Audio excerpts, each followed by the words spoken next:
Hello techians, this is Kunwar and welcome to the techie lab.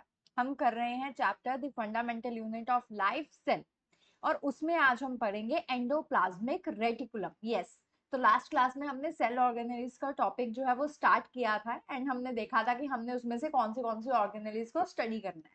So first is endoplasmic reticulum. अब आप देखोगे कि endoplasmic reticulum हमारा जो सेल रहता है, चाहे वो प्लांट सेल हो चाहे वो एनिमल सेल हो, उसमें क्या है, न्यूक्लियस है। न्यूक्लियस के अराउंड क्या रहता है, हमारा एंडोप्लाज्मिक रेटिकुलम रहता है। अब वो भी दो तरह का है, एक है रफ एंड दूसरा है स्मूथ। उसके बाद आती है हमारी गोल्गी एपरेटस, ठीक है, एंड देन बाकी सारे जैसे वैक्यूल, प्लास्टिड्स, माइटोकॉन्ड्रिया या फिर लाइसोसोम।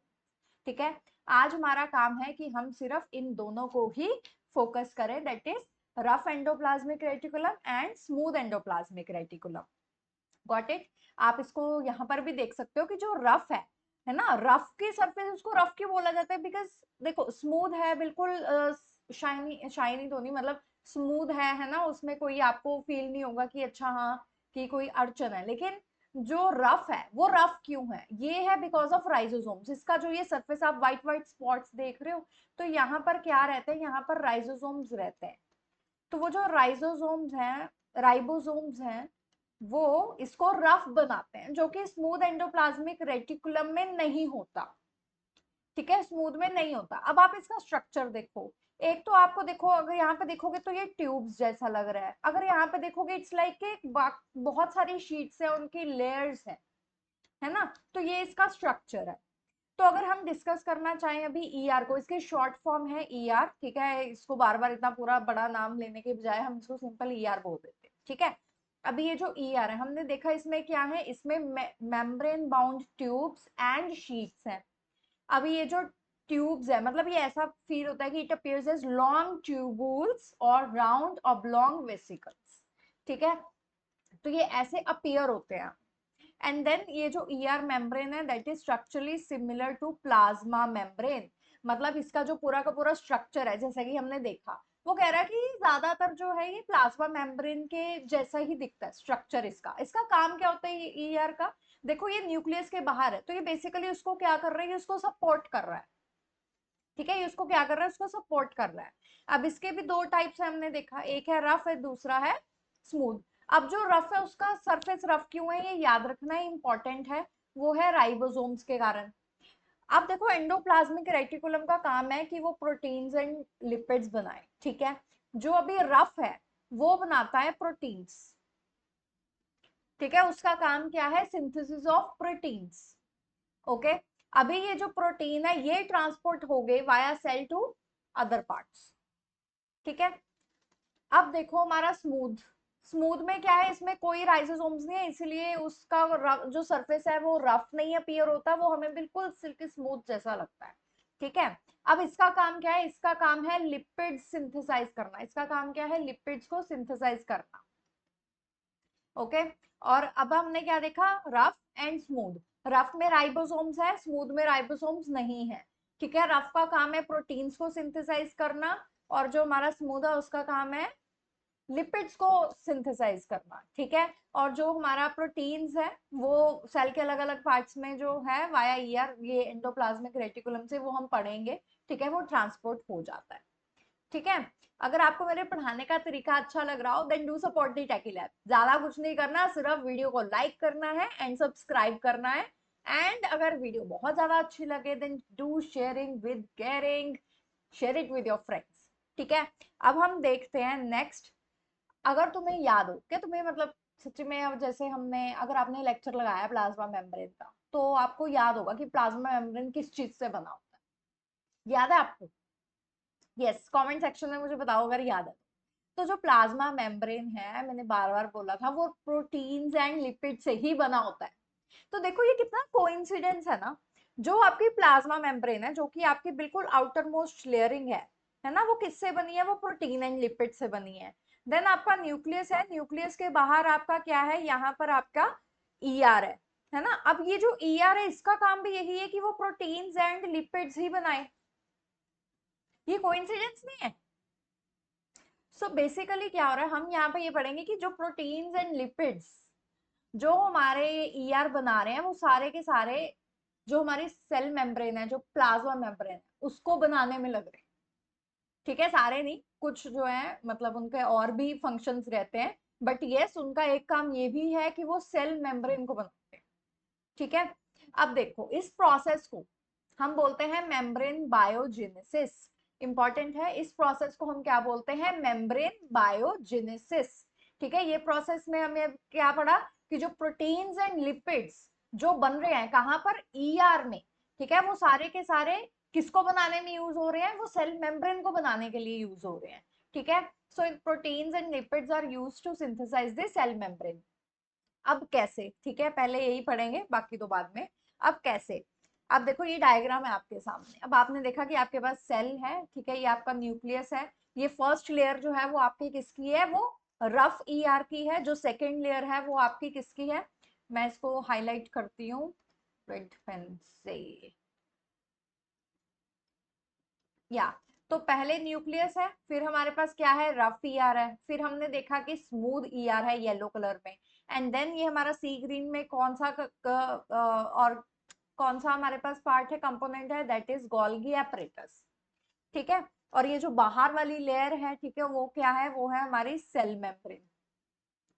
अब यहाँ पर आप देखोगे कि हमें दिख रहे हैं कुछ रेड रेड डॉट्स। ये रेड रेड डॉट्स क्या है? ये है हमारे प्रोटीन्स। ठीक है, प्रोटीन्स एंड लिपिड्स। तो जब हमारे पास आप देखो कि जो रफ ईआर है वो रफ क्यों है? वो राइबोसोम्स की वजह से रफ है। इसका फंक्शन क्या है? कि वो प्रोटीन को बनाए। ठीक है, तो यहाँ पर ये जो रेड रेड है उसने ये प्रोटीन को बनाया। फिर आप देखोगे कि आपको ये सर्कल्स दिख रहे हैं कुछ बड़े बड़े येलो कलर के। ये सब क्या है? ये है ट्रांसपोर्ट वेसिकल। तो जो हमारे प्रोटीन्स हैं, जो लिपिड्स हैं, है ना, वो एक पार्ट से दूसरे पार्ट में जा रहे हैं, दूसरे से तीसरे में जा रहे हैं, फिर वो सेल मेम्ब्रेन में जाएंगे। वो कौन कैरी कर रहा है? वो ट्रांसपोर्ट कौन कर रहा है वहां पे? वो काम कर रहा है हमारा वेसिकल। ठीक है, तो ट्रांसपोर्ट वेसिकल, तो जितना भी प्रोटीन है वो उसके अंदर है, वहां से वो आगे स्मूथ में जाएगा। ठीक है, स्मूथ में आ गया। स्मूथ में क्या बन रहा है? स्मूथ में बन रहे हैं लिपिड्स। लिपिड्स बन गए। ठीक है, अब लिपिड्स वहां से भी क्या होंगे? ट्रांसपोर्ट होंगे। ट्रांसपोर्ट होके वो कहाँ आ जाएंगे? वो आ जाएंगे गोल्गी एपरेटस पे। अभी गोल्गी में आए। गोल्गी क्या काम करता है? गोल्गी करता है, अब देखो अगर आप कोई अगर आपने आपने कोई ब्रांड बनाना है, ठीक है, आपको क्या चाहिए? आपको चाहिए प्रोडक्ट। आप जाओगे सीधा मैन्युफैक्चरिंग यूनिट के पास। ठीक है, आपको सपोज अगर कोई चीज बनानी है, उसके लिए आपको दो तीन पार्ट्स चाहिए। ठीक है, तो एक पार्ट कोई और बनाएगा, कहीं और से लेके आओगे तुम, है ना। दूसरा पार्ट कोई और बनाएगा, बेटर प्राइस पे बेटर क्वालिटी में बनाएगा, तो तुम वहां से लेके आओगे। फिर एक जगह आएगी जहां पर तुम उन सबको इकट्ठा करोगे। ठीक है, तो जब इकट्ठा कर लिया फिर क्या करते हो? तुम उस पर ब्रांड का लेबल बनाते हो, उसको पैकेजिंग करते हो उसकी, एंड देन उसको ट्रांसपोर्ट करते हो। तो ये जो गोल्गी एपरेटस है ये बेसिकली वही जगह है जहां पर पैकेजिंग हो रही है। ठीक है, किसी ने प्रोटीन बना दिया, किसी ने लिपिड बना दिया, और गोल्गी एपरेटस में आके उसकी क्या हो रही है? पैकेजिंग हो रही है, अब ये भेजा जाएगा आगे। ठीक है, तो गोल्गी एपरेटस का क्या काम है कि वो जो हमारे पास मान उसके पास आ रहा है, ठीक है, प्रोटीन्स एंड लिपिड्स, उसको क्या करेगा? वो पैकेज करेगा, मॉडिफाई करेगा, उस पर काम करेगा। ठीक है, उसके बाद वो क्या करेगा? उसको सेल मेम्ब्रेन की तरफ भेजेगा। तो वो सारे फिर सेल मेम्ब्रेन आके सेल मेम्ब्रेन जो है सिंथेसाइज करना स्टार्ट। ठीक है, तो ये काम है। So this is how membrane biogenesis work. This is membrane biogenesis. Okay, this is how it works. I hope this is clear everybody. ठीक है, तो ये पहला पॉइंट था। अब देखते हैं दूसरा। अभी जो बाकी के बचे प्रोटीन्स एंड लिपिड्स हैं उनका क्या काम रहता है? उनका काम ये भी है कि वो as a enzyme and hormone भी काम करते हैं। ठीक है, एंड सिर्फ वो नहीं, थ्रू ईआर वेरिस। अभी ये जो हमारे ईआर है, ठीक है, वो अलग अलग सेल में अलग अलग तरह की अपीयरेंस उसके हो सकती है, बट ये चीज फिक्स है कि वो हमेशा एक नेटवर्क सिस्टम ही बनाएगा। ठीक है, ऐसा नहीं है कि सिर्फ एक यही ऐसे लाइन ही है उसकी सिर्फ। नहीं, वो एक नेटवर्क बनाएगा, एक शीट्स होंगी, ट्यूब्स होंगी, वो एक पूरा का पूरा उसका सिस्टम होगा। ठीक है, तो ये है हमारा मेम्ब्रेन बायोजेनेसिस। अब मेम्ब्रेन बायोजेनेसिस पढ़ लिया। अभी हमने देखा कि ओके ठीक है, ईआर पढ़ा कि क्या होता है, हमने उसका स्ट्रक्चर पढ़ा कि स्मूथ है, रफ क्यों है, राइबोसोम्स हैं, ठीक है, उसका काम क्या है, प्रोटीन एंड लिपिड्स को बनाना, बट उसका फंक्शन और क्या है, ठीक है, उसका फंक्शन और क्या है। तो उसका फंक्शन है सबसे पहले तो वो जो मटेरियल है जैसे कि प्रोटीन्स एंड लिपिड्स, उसको क्या करा रहा है, उसको ट्रांसपोर्ट करवा रहा है। So okay, so it serves as a channel. Okay, it serves as a channel, क्योंकि अब देखो तुम्हारा सेल है, सेल में क्या है, साइटोप्लाज्म है, तो या तो चीजें साइटोप्लाज्म में क्या हो रही है, ट्रांसपोर्ट हो रही है, या तो न्यूक्लियस से साइटोप्लाज्म में हो रही है। तो वो काम कौन कर रहा है, वो कर रहा है ईआर, ठीक है, वो एज अ चैनल एक्ट कर रहा है। देन ये जो ईआर है also functions as cytoplasmic framework for providing surface for some biochemical activities of this cell. मतलब जो हमारा सेल है ना, उसमें ईआर है, ईआर के ऊपर हमने देखा राइबोसोम्स है ना, उसके ऊपर और भी एंजाइम्स है, और भी काम है, सिर्फ ये नहीं कि उसने सिर्फ प्रोटीन सिंथेसाइज करना है, नहीं। तो ईआर के और भी जितने भी फंक्शन है वो उसके सरफेस के ऊपर किए जा सकते हैं, ठीक है। So it acts, it functions as a framework for providing a surface for some biochemical activities, ठीक है। कई बायोकेमिकल एक्टिविटीज के लिए वो क्या करता है, मतलब रिस्पॉन्सिबल है, ठीक।